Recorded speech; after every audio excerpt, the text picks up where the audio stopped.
John wasn't writing from comfort. He wasn't writing from a library with candles and clean hands. He was on Patmos, exiled and watched.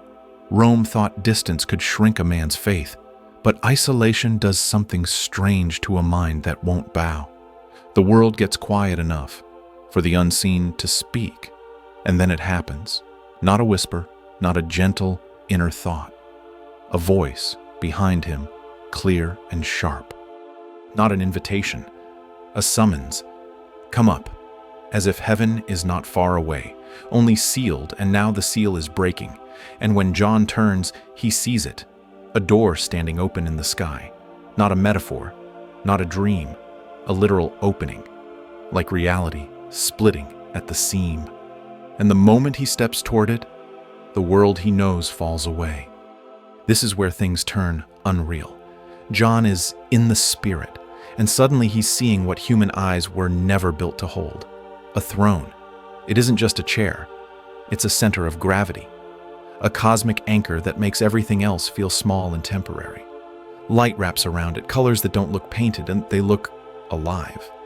And the atmosphere is not peaceful. Thunder rolls like language, and beneath everything, a sea of glass. A flat, crystal expanse that reflects eternity back at you. A mirror so perfect it feels like judgment, because in that place, there's no hiding. Not from God, not from yourself. Heaven is not random beauty, it's order. Circling the throne are 24 lesser thrones, elders seated like crowned witnesses, robed in white, gold catching the light. Their posture says everything. They are powerful, and they still look small up here. And then John sees the 4 living creatures. Not cute, not symbolic cartoons. Living beings that feel ancient, like they were designed for one job: protect the center. And every time those creatures exalt the one on the throne, the elders respond the same way. They fall, they lay down, they cast their crowns, as if even their victories don't belong to them up here. And that is the first clue. In the throne room, the highest beings are the ones most willing to kneel. Now we go back, because if you want to understand why heaven can't treat rebellion like a small disagreement, you have to understand the kind of creature Lucifer was before darkness had a name. A figure connected to the inner architecture of heaven's order. A being with status. And there's a reason tradition keeps circling one idea about him. Lucifer wasn't terrifying because he was loud. He was terrifying because he was believable. Because if a being that close to holiness can become corrupted, then corruption doesn't need to kick the door down. It only needs to be invited inside. In John's vision, the throne is surrounded by guardians, creatures designed to see everything, elders crowned yet quick to bow. Why? Because proximity is dangerous. The closer you are to the center of authority, the more your words carry weight, the more your posture becomes influence. Lucifer's danger wasn't that he could swing the hardest. It's that he understood the throne room. He knew how to stand near glory long enough that other beings started confusing his reflection with the source of light. And once a creature learns the language of power, rebellion doesn't need brute force. It needs framing. That's how you fracture heaven. Not with an army first, but with an idea. But to understand this, we must go even deeper, because the most dangerous weapon Lucifer carried wasn't a sword. It was permission, access to the spaces others couldn't enter. In our world, this is the kind of power that ruins everything quietly. The advisor who stands close enough to the leader that their whispers become policy.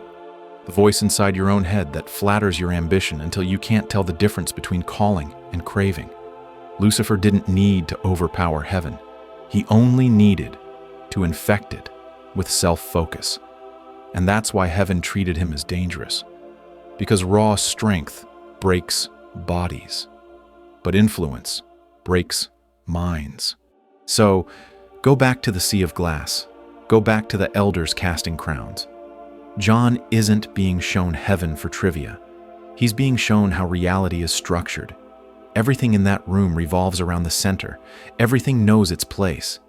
And when worship rises, it doesn't inflate the creature. it empties it. That's why Lucifer's fall is so terrifying, because it implies a creature stood near that throne, near that order, and still found a way to say, "I will rise." If pride can survive that close to the throne, it can survive anywhere. It can survive in a church, in a home, in a mind that thinks it's too smart to be deceived. So what was inside the door? Not a soft heaven. What John stepped into was the control room of reality. A throne, so central, so absolute, everything around it moved like it was orbiting a sun you can't touch. And the first thing he noticed wasn't peace. It was power, with a pulse. Thunder, not as weather, but as a voice. 7 flames burning in front of the throne, steady, watchful, like heaven itself was awake and staring back. And beneath it all, that sea of glass, a crystal surface stretched to eternity, so clean it felt violent, because in that reflection you don't see who you pretend to be. You see who you are. That's the insane part. John didn't see a place. He saw a system. And then, the circle around the throne. 24 elders, crowned, robed, dignified. Yet the moment worship rises, they collapse like their crowns weigh too much. They don't negotiate. They don't defend their status. They let it go. Because in that room, you learn a rule that's bigger than fear. The closer you get to the center, the less you can pretend you deserve to be there.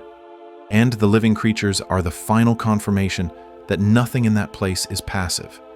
They don't chant because God needs noise. They chant because the universe needs a constant reminder. There is a throne, and it is not yours. So here's the answer to the mystery we started with.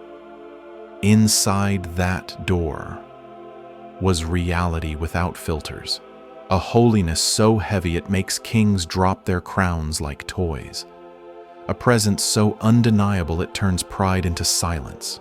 And that's why John's vision doesn't just fascinate you, it confronts you. Because if heaven is truly built around a throne, then every life is already orbiting something. So let me ask you this. If you stood before that sea of glass with nothing to hide behind, what would you see? And what crown would you have to lay down?